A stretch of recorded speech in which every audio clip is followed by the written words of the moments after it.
السلام عليكم ورحمة الله. إن الحمد لله نحمده ونستعينه ونستغفره ونعوذ بالله من شرور أنفسنا ومن سيئات أعمالنا.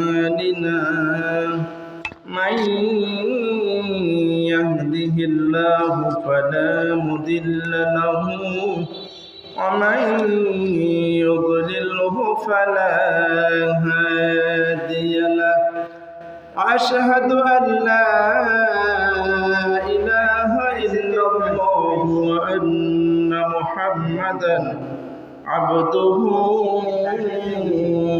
ورسوله صلى الله عليه وعلى آله وسلم. أرسله بالحق بشيرا ونذيرا وداعيا إلى الله بإذنه وسراجا منيرا. أما بعد فأعوذ بالله من الشيطان الرجيم. بسم الله الرحمن الرحيم. إن الله وملائكته يصلون على النبي يا أيها الذين آمنوا صلوا عليه وسلموا تسليما. اللهم صل على محمد وعلى آل محمد كما صليت على إبراهيم وعلى آل إبراهيم إنك حميد مجيد. اللهم بارك على محمد وعلى آل محمد كما باركت على إبراهيم وعلى آل إبراهيم إنك حميد مجيد. معزز محترم হযরত উলামায়ে কেরাম, মুরব্বিয়ান আযম, যুবক ভাইরা আমার, পর্দার আড়ালে সম্মানিত মা ও বোনেরা, আমরা সকলে মিলে সেই মহান প্রভুর দরবারে প্রাণ খুলে শুকরিয়া আদায় করব যে রব্বুল আলামিন আমাদেরকে সুস্থ রেখেছেন, আল বাইতুল্লাহ আসার এবং বসার তৌফিক এনায়েত করেছেন। সেই জন্য সেই মহান মুনিবের দরবারে আমরা প্রাণ খুলে শুকরিয়া আদায় করব। এবং মুহররম মাস, অত্যন্ত ফজিলতপূর্ণ মাস শুরু হয়েছে। এই মাস বরকতময় মাস আল্লাহ আমাদেরকে দান করেছেন।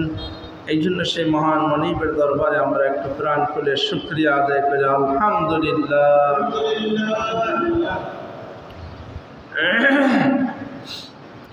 গত 2 সপ্তাহ ধরে আমি শিরিকের আলোচনা করেছিলাম। শিরিক কত জঘন্য এবং ভয়াবহ, যে শিরিকের গুনাহ মানুষের ঈমানও নষ্ট করে দেয়, আমলও নষ্ট করে দেয়। আজকে আমরা শিরিক কি কাজে শিরিক হয়, কি করলে শিরিক হয়, এই বিষয়টা আমরা আজকে জানব।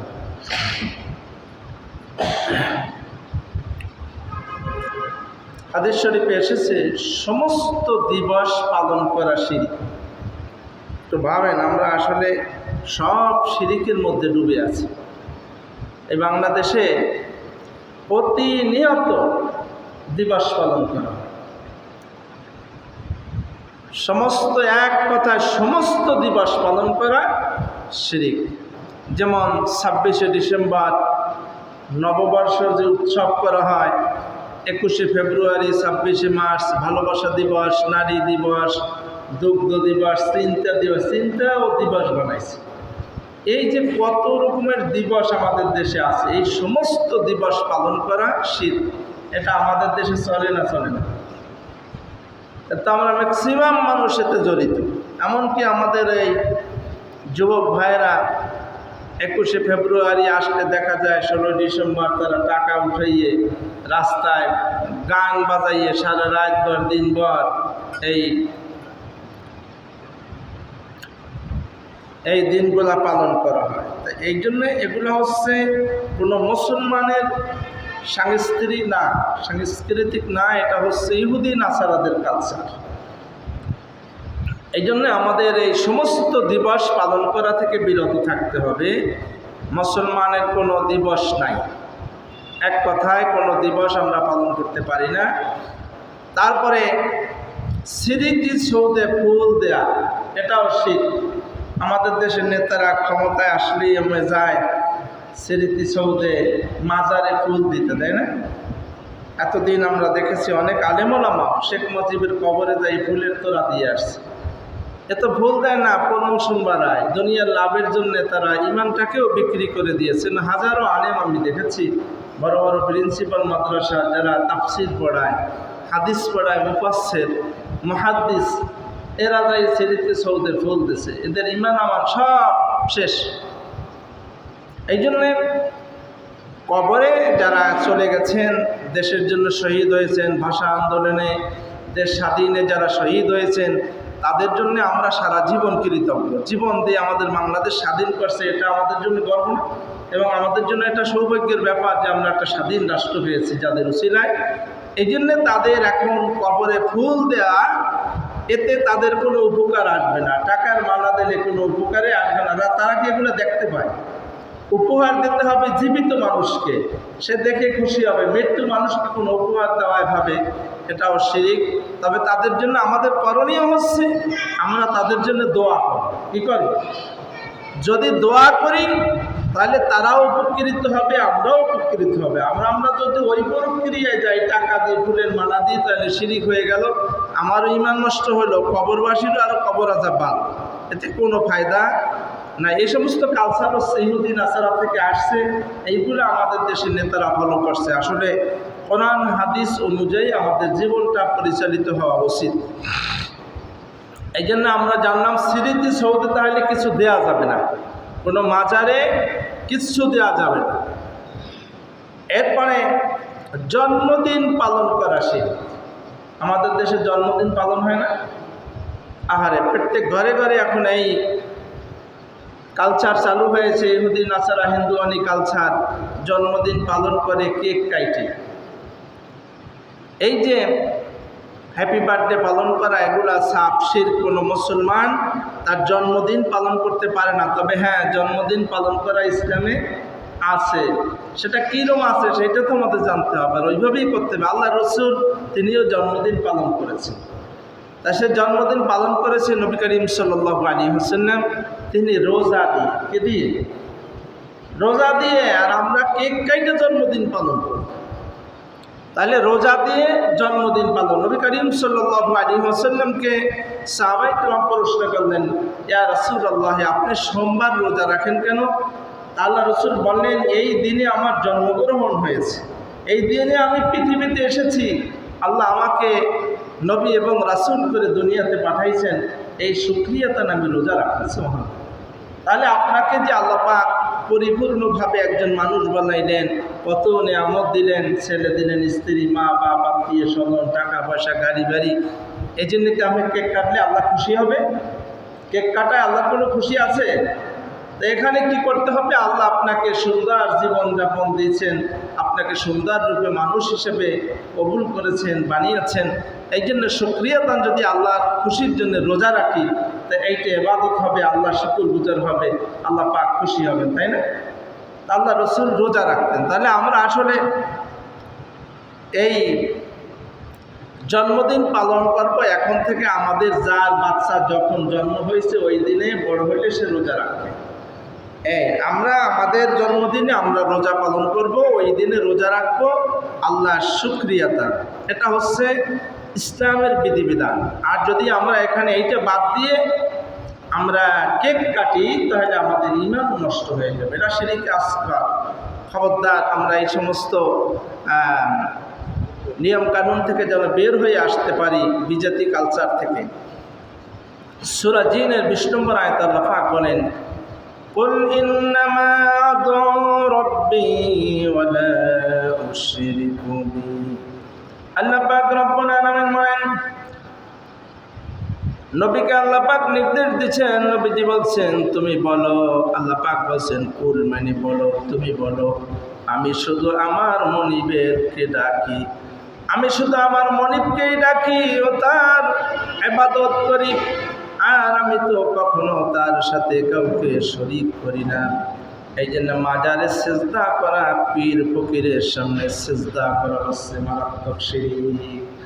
আমাদের সমাজে আছে না এক শ্রেণীর নামদারি আলেম, তারা দেখি সিজদা করে তার পীরের মাজারে যাইয়ে। বিশাল ব্যবসা তো, পীরকে সিজদা করবে না, করবে কি এই কবরকে কেন্দ্র করে কোটি কোটি টাকার মালিক হয়েছে। আমাদের দেশে সুন্নি নামে কিছু ভাইরা আছে, তারা তাদের পীর সাহেবকে সিজদা করে মাজারে। এই যে তাদের চিন্তা চেতনা। আবার এগুলো আছে ওই পীর সাহেবের গান গায়, পীর সাহেবের নামে জিকির করে, দেখেন না লাফায়ার জিকির করে, আমি নাম বললাম না, এরকম কিছু আলেম আছে, কিছু দরবার আছে। এগুলো হচ্ছে সব মুশরিক, একজনেরও ঈমান নাই। কোরআনে অগণিত আয়াত এসেছে, কারণ আমরা ইবাদত করব একজনের, তিনি কে? আল্লাহ। তাহলে সেখানে আমি আবার কবরের সিজদা করলাম। কবরের সিজদা করার সাথে সাথে শিরক আকবার হয়ে গেছে, তিনি মুশরিক হয়ে গেছেন, তার আর ঈমান নাই। এরকম হাজারো আলেম আছে আমাদের দেশে, হাজারো মুসল্লি আছে, দাড়ি টুপি হজ করে, যাকাত দেয়, অথচ তারা কবরকেও সিজদা করে, তাজিম করে। এরা সব মুশরিক, তাদের কোনো ঈমান নাই। শুধু তাই নয়, এরা এত খারাপ, কবরকে নিয়ে কত ধরনের পাগলামি করে। দেখেন মাজারে টাকা দেয়। আমি একবার ছোটোবেলা চট্টগ্রামে গিয়েছিলাম, দেখি মাজারের মধ্যে, আমার জীবনে আর দেখিনি কোনো যে মাজার দেখি টাকার বিশাল একালে উঁচু পাহাড়ের মতো। আমি কি কিরে এত টাকা দেয়? সবাই দেখি টাকা দেয়। তো মাজারে টাকা দিলে নাকি তাদের বালা মুসিবত, ব্যবসা বাণিজ্য সব কিছুর উন্নতি হবে, বালা মুসিবত দূর হবে, এই জন্য টাকা দেয়। একটা টাকা যদি কোনো মানুষ মাজারে দান করে, সাথে সাথে লোকটা কাফের হয়ে যায়, তার আর ঈমান থাকে না। সাবধান থাকবেন আপনারা। মাজারে টাকা দেওয়া, মোমবাতি দেওয়া, মোমবাতি দেয় না মাজারে, মোমবাতি দেওয়া, চাদর দিয়ে পীর সাহেবরে ডাইকে রাখে। আমাদের খানজাহান আলী মাজারে বিশাল চাদর দিয়ে পীর সাহেবরে ডাইকে রাখছে, পীর সাহেবরে মশায় খাইবে এই দিন। পীর সাহেবরে ডাইকে রাখছে চাদর দিয়ে। তারপরে আগরবাতি জ্বালায়। তারপরে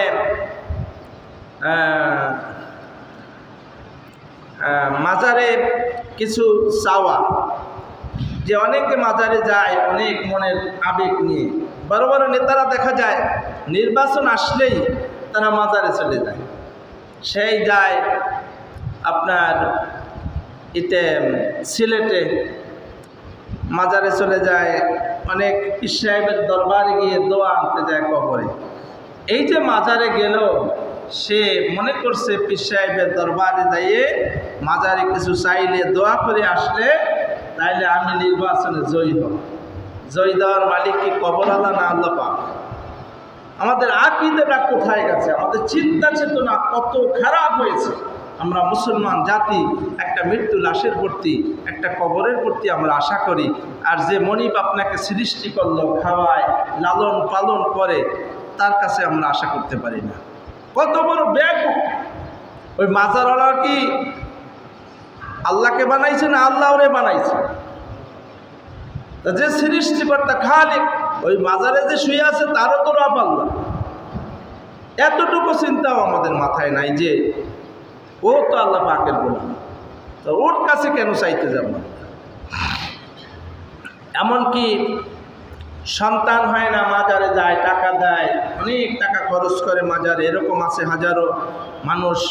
মা বোনরা এভাবে করে, অনেক ভাইরা না যায় না এইগুলা করে। খবরদার এগুলা করবেন না। এমনকি আমি দেখেছি, আমি কালীডাঙ্গাতে মসজিদে কিছুদিন খতিব ছিলাম ওই এলাকায়, তার সবচাইতে বেশি মাইজভান্ডার লোক ওইখানে বড় আকড়া। আপনাদের এই অঞ্চলে মাইজভান্ডারের লোকজন বেশি ওখানে। তা সেখানে এক পীর সাহেব আছেন, সেখানে বলছে হুজুর এই তার গদিতে পিসাব বসা থাকলে তাকে সিজদা করে সবাই, তারপরে উনি না থাকলে শুধু গদিতেও সিজদা করে।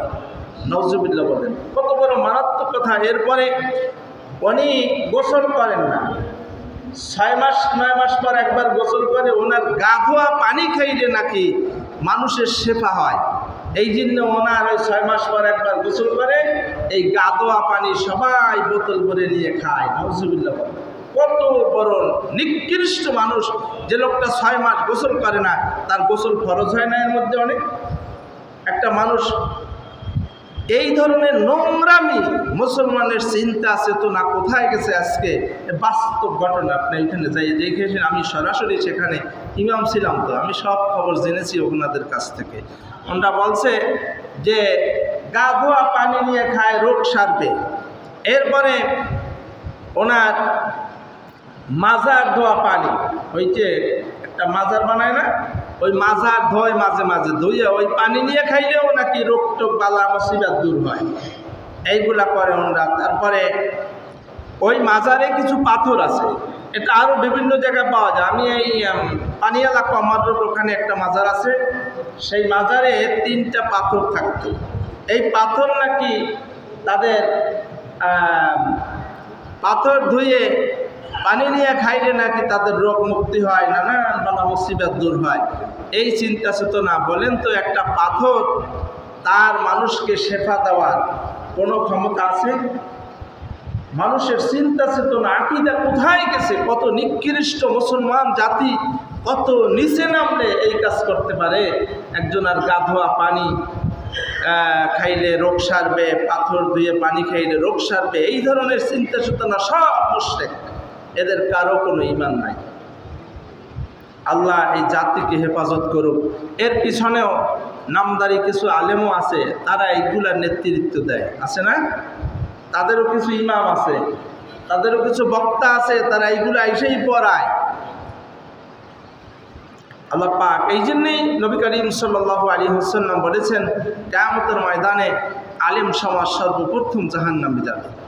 কারণ এরা জাইনে শুনে অপরাধ করত, এই সমস্ত ভণ্ডামি করে, ধরে রাখে, এর একটা ব্যবসা, ভালো কিছু টাকা পায়, তাদেরকে হাদিয়া তোহফা দেয়। এই জন্যে এরা এই সমস্ত ভণ্ডামি সমাজে ছড়িয়ে ছিটিয়ে রাখছে। আল্লাহ পাক আমাদেরকে হেফাজত করে। সুনানে আবু দাউদ 3236 নং হাদিস, নবী করিম সাল্লাল্লাহু আলাইহি ওয়াসাল্লাম ইরশাদ করেন, আল্লাহ ছাড়া কারো নামে কসম করাও শিরক। আমাদের সমাজে ছেলের নামে কসম করা হয়, মেয়ের মাথায় হাত দিয়ে কসম করে, মায়ের কসম করে, বাবার কসম করে, আছে না? এই যে কসম করা, এটাও মারাত্মক ধরনের শিরক। কারো নামে কসম করা যাবে না। কোনো বস্তু ধরে, ছেলে মেয়ে, মা বাবা, আত্মীয় স্বজন, কোরআন ধরেও কসম করা জায়েজ নাই। কসম হবে যদি কোনো বিশেষ কিছু শক্তভাবে বুঝাইতেই হয়, কসম করতেই হয়, তার কসম করতে হবে আল্লাহে, আল্লাহর কসম। কি কইতে হবে? আল্লাহে, আল্লাহর কসম আমি এটা করি নাই, এভাবে বলতে হবে। কসম হবে কার নামে? আল্লাহ পাকের নামে। আর কারণ আমি কসম করা জায়েজ নাই। আমাদের সমাজে এই ধরনের কসম চলছে না বেশি বেশি? সারা জায়গায় এগুলো আমাদের চলে। কিন্তু খবরদার, আপনারা এই ধরনের কসম কোনো সময় করবেন না। সন্তানের মাথায় হাত দিয়ে, মায়ের দুধের কসম, কত ধরনের কসম আমাদের সমাজে দেখা যায়। এগুলো থেকে আল্লাহ আমাদের হেফাজত করুক। এগুলো সব শিরকের অন্তর্ভুক্ত। সহিহ বুখারী 5346 নং হাদিস, শুভ অশুভ কুলক্ষণ আমাদের সমাজে চালু আছে। আমরা বলি না যে রবিবার বাঁশ কাটা যাবে না, কোন দিন জানি বাঁশ কাটলে সমস্যা হয়? রবিবার না, এটা সোমবার বলে, রবিবার বাঁশ কাটলে সমস্যা, বাঁশ কাটা যাবে না। শনিবার কোনো দিকে যাত্রা করা যাবে না, তাহলে বিপদ আপদ হতে পারে। এই জাতীয় কথাগুলোও শীত। আল্লাহর দিন সব দিন, বিপদ আপদ কি কোনো দিন দিতে পারে না? বিপদ দেওয়ার মালিক আল্লাহ। তা শনিবার যে রওনা দিলে বিপদ হবে, শনিবারটার সমস্যা কি? সে কিভাবে আপনাকে বিপদ দিবে? বিপদ দেওয়ার মালিক কে? আল্লাহ। তাহলে শনিবারের সমস্যা কি? কোনো দিনের কোনো কৃতিত্ব নাই, এটা মনে রাখতে হবে। ভালো মন্দ করার মালিক আল্লাহ। সাহায্য চাবেন আল্লাহর কাছে যখন বাড়ি থেকে বের হবেন। আমরা তো পড়াশোনা নাই, দিন ধর্ম জানারও চেষ্টা নাই, আন্দাজে ধর্ম পালন করি। আপনি বাড়ি থেকে যখন বের হবেন, কি নিয়মে বের হতে হবে এটা হাদিসে আছে না? নবীজি বলেছেন যখন বাড়ি থেকে বের হবে তখন বলতে হবে বিসমিল্লাহি তাওয়াক্কালতু আলাল্লাহ লা হাওলা ওয়ালা কুওয়াতা ইল্লা বিল্লাহ। নবীজি বলেছেন এই দোয়া পড়ে যদি কেউ বের হয়, আল্লাহর নবী বলেছেন সারা দিনের জন্য সে সমস্ত বিপদ থেকে মুক্ত হয়ে গেল, আর কোনো বিপদ তাকে স্পর্শ করবে না। কারণ সে তাওয়াক্কুল করেছে আল্লাহর উপরে। কার নামে তাওয়াক্কুল করেছে? আল্লাহর নামে ভরসা করে নেমেছে। এরপর তাকে আর বিপদ দেওয়ার আছে কি? আল্লাহর উপরে কেউ আছে? সে আল্লাহ হেফাজত করবে। একটা বাচ্চা স্কুলে যাচ্ছে, বলছে মা আমি স্কুলে যাই। আপনি বলবেন ফি আমানিল্লাহ। কি বলবেন? ফি আমানিল্লাহ বলে ছেড়ে দিবেন, আল্লাহর আমানে ছেড়ে দিলেন, তার কোনো বিপদ হবে না। কিন্তু এগুলো তো আমরা জানার চেষ্টা করি না। এই জন্য আমাদের এগুলো জানতে হবে। এই যে শুভ অশুভ এই কুলক্ষণ, এইগুলা আমাদের সমাজে বহু প্রচলিত। আমাদের সমাজে নিয়ে অনেক ফিতনা। একটা নূতন ছেলে বিবাহ করে বউ আনছে বাড়িতে, আনার পরে কয়েকদিন পরে একটা গরু মারা গেছে। এখন এই শাশুড়ি বলে উঠছে হায় রে কপাল, আমার ছেলের তো কপাল ভীষণ খারাপ, এই বউর রাশি খারাপ। আসছে পরে দেখো গরু মারা গেছে। আচ্ছা বলেন তো এই মেয়েটা গরু মারা বাঁচাবার কোনো ক্ষমতা তার আছে? কিন্তু শাশুড়ি এই ধরনের কথা বলে না, বিভিন্ন জায়গায় এই অপবাদ দেয়। নূতন বউ বাড়িতে আসছে, অল্প বয়স, ভয়তে অনেক কিছু বুঝে না। তা দেখা যায় একটা কাপ পড়ে ভেঙে গেছে, এটা নিয়েও শাশুড়ি সমালোচনা করে। দেখো এই বউ আসার পরে এটা ভাঙে, ওটা ভাঙে, ওটা মরে, এই বউ কুলক্ষণে বউ, এটা দিয়ে জীবনে আমার কোনো শান্তি হবে না। এই জাতীয় কথা বলা মারাত্মক ধরনের গুনার কাজ। কারণ ভাগ্য ভালো মন্দ সব কিছু করেন আল্লাহ পাক। আপনার বউর হাতে কিছু নাই, ওটা বউ আইলেও মারা যাইতো, না আইলেও মারা যাইতো। এটা আল্লাহ পাক আপনাকে একটু পরীক্ষা করছেন। এই জন্য খবরদার, এই ধরনের কোনো দোষ চাপিয়ে দেওয়া এটাও ইসলামে জায়েজ নাই। সূরা বাকারার 156 নম্বর আয়াত আল্লাহ তাআলা বলছেন যখন কোনো বিপদে আমরা পড়ে যাই, হোঁচট খাই, আমরা অনেক সময় স্লিপ করে পড়ে যাওয়া দিলে আমাদের মুখ থেকে মা বাবার ডাক বেরোয় যায় না, ও মাকে আমরা চিক দেই। তো এটাও জায়েজ না, এটাও শিরকের অন্তর্ভুক্ত হয়ে যায়। কারণ বিপদে পড়লে ডাক দিতে হবে একজনাকে। কাকে ডাক দিতে হবে? আল্লাহকে ডাক দিতে হবে। আমাদের এই অভ্যাস তৈরি করতে হবে। মায়ের কথাটা, বাবার কথা অনেক সময় মুখ থেকে বের হয়ে যায়, সাথে সাথে পড়ে নেবেন আস্তাগফিরুল্লাহ এবং বলবেন ইন্না লিল্লাহ। কি বলতে হবে? বিপদ হলে ইন্না লিল্লাহ।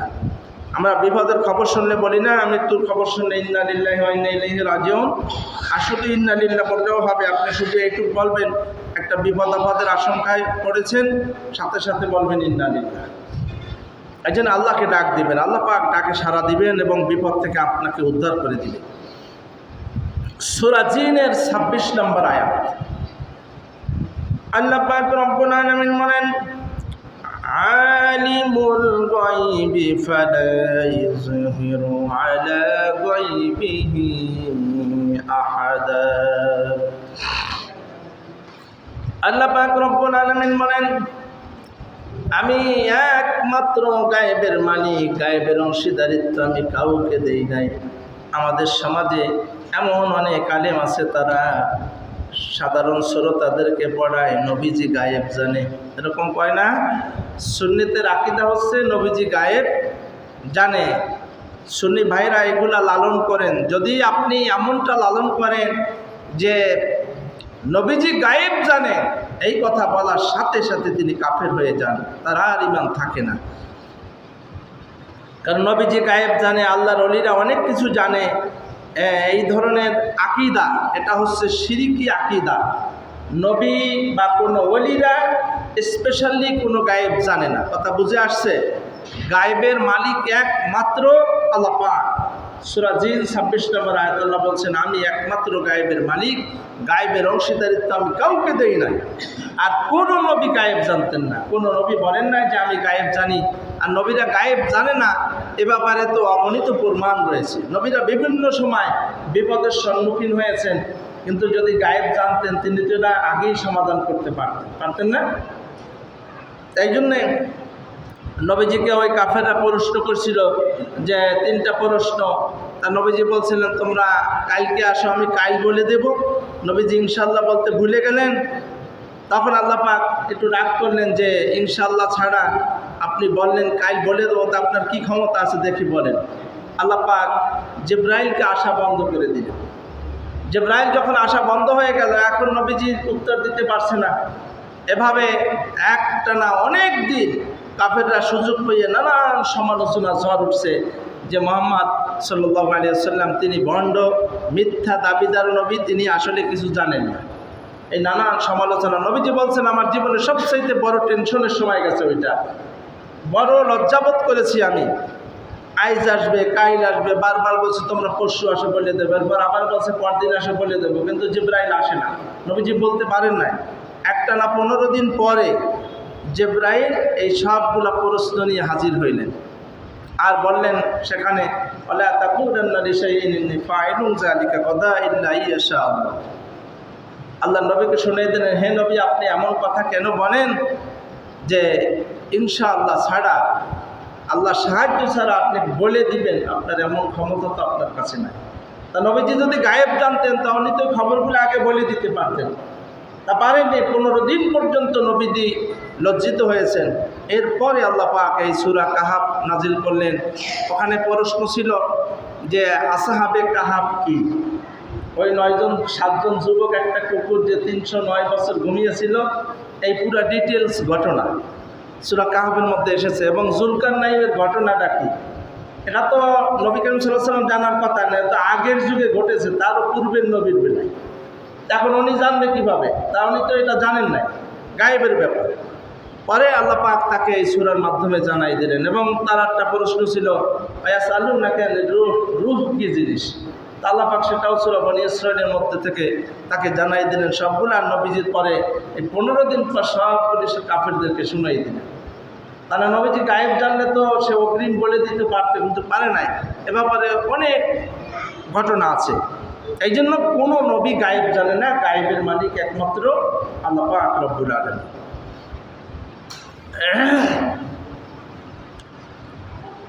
তিরমিজি শরীফে এবং সুনানে আবু দাউদে হাদিস এসেছে, নবী করিম সাল্লাল্লাহু আলাইহি ওয়াসাল্লাম বলেছেন, রোগ বিমার থেকে বাঁচার জন্যে কেউ তাবিজ, তাগি, পিতলের কিছু ঝুলানো, এটা হচ্ছে শিরিক। কাইতান বাঁধে না, পিতলের কিছু দেয়, তাবিজ লাগায় আমাদের দেশে। এও তাই আমাদের মতো হুজুররাই এইগুলা দেয়। ইসলামটাকে ব্যবসা হিসেবে ব্যবহার করে আজকে আমাদের ইসলাম, এই কোরআন আসছে কি জন্য আর আমরা করছি, এই কোরআন দিয়ে তাবিজ দেয়। এই জন্যে কি তাবিজ লেখার জন্য কোরআন আসছে? কোরআন আসছে মানুষের জীবনের শুরু থেকে শেষ পর্যন্ত কিভাবে চলবে সেই প্রেসক্রিপশন নিয়ে তার জীবন চলবে, জান্নাতের পথ পেয়ে যাবে। আর এই কোনটাকে আমরা তাকে ধুয়ে দিছি, এরা দিয়ে আমরা ব্যবসা শুরু করেছি, খতম করার ব্যবসা, তাবিজের ব্যবসা, এই নানান ব্যবসা শুরু করেছি। কোরআনের জিন্নে আসে না ভাইরা। কোরআন পড়তে হবে। কোরআনের যে দিক নির্দেশনা আমরা দিয়েছেন ওই অনুসারে আপনার জীবন, ফ্যামিলি করতে হবে। আপনি কিভাবে রাজনীতি করবেন, কিভাবে ব্যবসা করবেন, কিভাবে লেনদেন, মানুষের আচার আচরণ হবে, এগুলো সব হচ্ছে কোরআনের দিক নির্দেশনা অনুযায়ী হওয়া লাগবে। এজন্যে কোরআন আসছে। আর আমরা এগুলো নিয়মকানুন বাদ দিয়ে নিজস্ব মন গড়া মতভেদ দিয়ে আমরা চলি, আর কোরআন থেকে আমরা ব্যবসা শুরু করেছি। আরে এই জাতি কপাল পড়ছে। এই জন্যে এই কোরআন রিসার্চ করে বিদ্যার্থীরা বড় বড় প্লেন আবিষ্কার করে, কম্পিউটার আবিষ্কার করে তারা কোটি কোটি টাকার মালিক হয়েছে, বিশ্বের সেরা ধনী হয়েছে, আর এই জাতি লইছে খতমের ব্যবসা আর মিলাদের ব্যবসা। আল্লাহ এই জাতিকে বোঝার তৌফিক দান করুক। তবে কোরআনে আপনি বিপদ আপদে পড়েছেন, অসুস্থ হয়েছেন, তার জন্যে এই তাবিজের এই কাইতান এইগুলো না। নবীজি বলেছেন যেই ব্যক্তি সকালে নামাজের পরে 3 বার ইখলাস, 3 বার ফালাক, 3 বার নাস সূরা পড়বে আর সূরা ফাতিহা দুরূদ শরীফ পড়ে ঝাড়ফুঁক করবে, তার কোনো বিপদ তাকে স্পর্শ করবে না। তার সমস্ত জিন ভূত মুখ দোষ বালা মুসিবত সব থেকে আল্লাহ হেফাজত করবে। 5 ওয়াক্ত নামাজে আপনি এই নাস ফালাক করবেন, সকাল সন্ধ্যা 3 বার করে, আর বাকি ওয়াক্তগুলো 1 বার করে পড়বেন। এইটা ফরজ সালাতের পর এই আমল করবেন। আর যারা ছোট বাচ্চা তাদেরকেও আপনারা, ওরা তো আর পড়তে পারে না, ওদেরকে ছোট্ট বাবু আছে না, মুখ দোষ লাগে, অসুস্থ হয়, তাদেরকে মা বাবা পড়ে ঝাড়ফুঁক করে দেবেন, নাচ ফালাক করে তাদেরকে ফু দিবেন, তাদের কোনো মুখ দোষ লাগবে না, কোনো বিপদ আপদে স্পর্শ করতে পারবে না।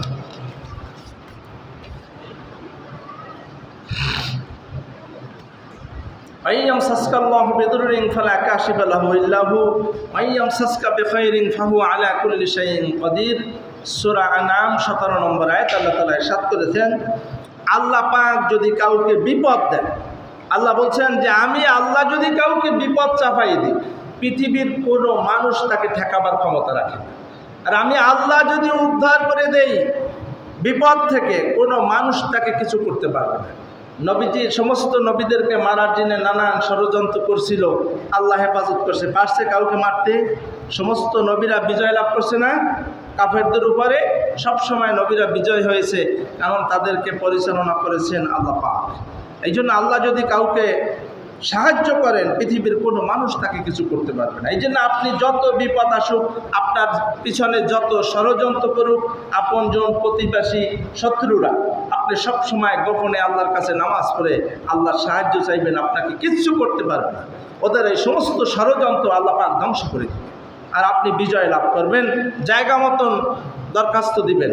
এই চেয়ারম্যান মেম্বারের কাছে না যাইয়ে আগে দরখাস্ত করতে হবে কার কাছে? আল্লাহর কাছে। আর আল্লাহ কার ধারে গেলে এটা সমাধা হবে, সে পথ আল্লাহই দেখাই দিবে, আপনার মনের মধ্যে সেটা জাগ্রত করে দিবে। গাড়ির পিছনে জুতা ঝোলে, অনেক গাড়ির পিছনে দেখেন না? আরে মুসলমান, আল্লাহকে বাদ দিয়ে যেই আল্লাহ গাড়ির মালিক বানাইল, সেই আল্লাহকে বাদ দিয়ে এখন জুতার পরে নির্ভর করতেছে, যেই আমার গাড়িতে ব্যবসায় মুখ দোষ লাগবে, এই কারণে সে জুতা ঝুলেই রাখছে। দেখেন, এই ব্যবসায় উন্নতি দেওয়া, এই গাড়ির হেফাজত করা, তাহলে এই ব্যবসায় উন্নতি দেওয়ার মালিক কে? আল্লাহ পাক। সেইটা বাদ দিয়ে আমরা জুতার পরে, একটা সিরা জুতার পরে নির্ভরশীল হয়েছি। কত নিকৃষ্ট মানের চরিত্র আমাদের। বাচ্চাদের কপালে কালি দিয়ে টিপ দেওয়া হয়, তাই না? এই টিপ দেয় মুখ দোষ ফিরাবার জন্য। তা কালি কি কোনো ক্ষমতা আছে? এই পাইলার তলির কালি এ দিয়ে বা কাজল লাগাইলে কালি আপনাকে কিভাবে বিপদ থেকে উদ্ধার করবে, মুখ দোষ থেকে কিভাবে ফিরাবে? কিন্তু আমরা এটা জানার চেষ্টা করি না যে ইসলামে এর প্রতিষেধক হিসাবে কি দেওয়া হয়েছে। ওই যে নাচ ফালাক করবেন বলছে, আয়াতুল কুরসি পরে ফু দেবেন বাচ্চাকে আপনার, তারপরে আরো দোয়া আছে মুখ দোষের, আউযু বিকালিমাতিল্লাহিত তাম্মা মিন কুল্লি শাইতানিন ওয়া হাম্মা মিন কুল্লি আইনিন লাম্মা।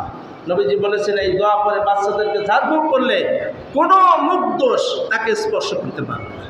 এগুলো জানতে হবে। তো আমাদের আসলে চেষ্টা নাই। দিন ধর্ম জানার বিষয়, এটা আবেগ দিয়ে চলে না, এটা মানার জন্য জানতে হবে। এই জানাটাই ফরজ, কিন্তু আমাদের আসলে আগ্রহ নাই। এই আজকে শিরিকের বিষয় কয়েক সপ্তাহ ধরে আলোচনা করছি। আমার ভাইরা আসবেন আমাদের সময়, আমি কতদিন অনুরোধ করেছি আপনারা আগে আইসেন, এত বড় মসজিদ ভরে যাবে না নামাজের 2-3 মিনিট আগে। তাহলে ওনারা যদি এভাবে সবার শেষে আসেন, তাহলে কিভাবে জানবেন? নিজেরাও পড়াশোনা করে জানে নাই, একজন বললে একটু শুনে শিখবে, সেই আগ্রহটাও আমাদের নাই। তাহলে এই জাতির কপাল তো এমনি পড়ে নাই।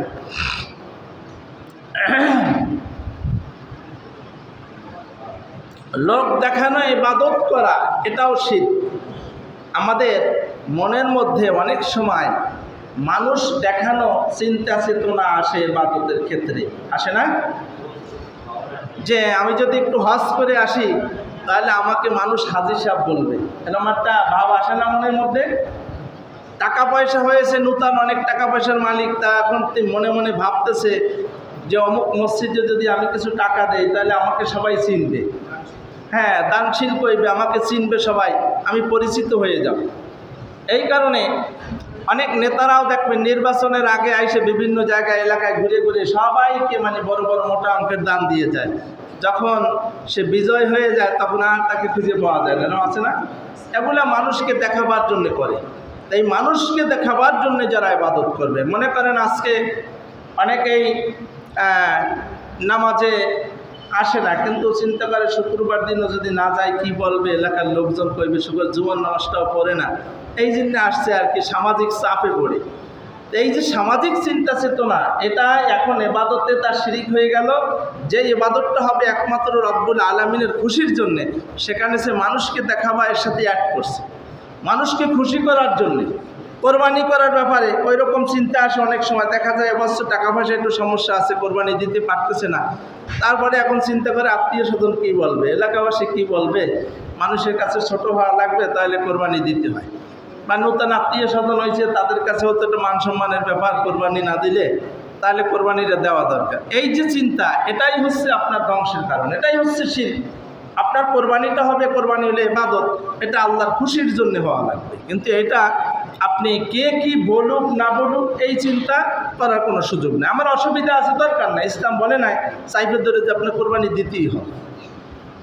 তা ঠিক এভাবে আমাদের ইবাদতগুলির সময় সব সময় খেয়াল রাখতে হবে, আমরা আল্লাহর খুশির জন্য ইবাদত করব, মসজিদে আসবো। সব ইবাদতের ক্ষেত্রে একজনকে আপনি খাওয়াবেন, তাও মানুষ কি দেখুক না দেখুক ওইটা না, আপনি আল্লাহর খুশির জন্য একজন গরিবকে খাওয়াবেন, একজন গরিবকে আপনি 500 টাকা দিবেন, গোপনে দেন।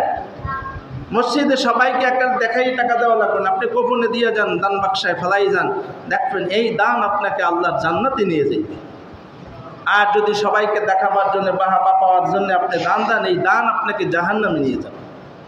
এই জন্য ইবাদত হবে একমাত্র আল্লাহ পাক রব্বুল আলামিনের খুশির জন্যে।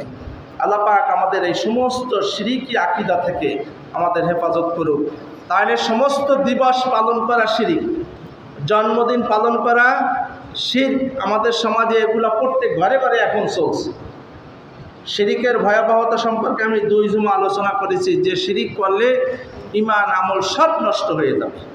এই জন্য আমাদের এই শিরক থেকে বাঁচতে হবে। আল্লাহ তাআলা আমাদের এই সকলকে এই শিরক থেকে বাঁচার তৌফিক দান করুক, সকলে বলুন আমিন।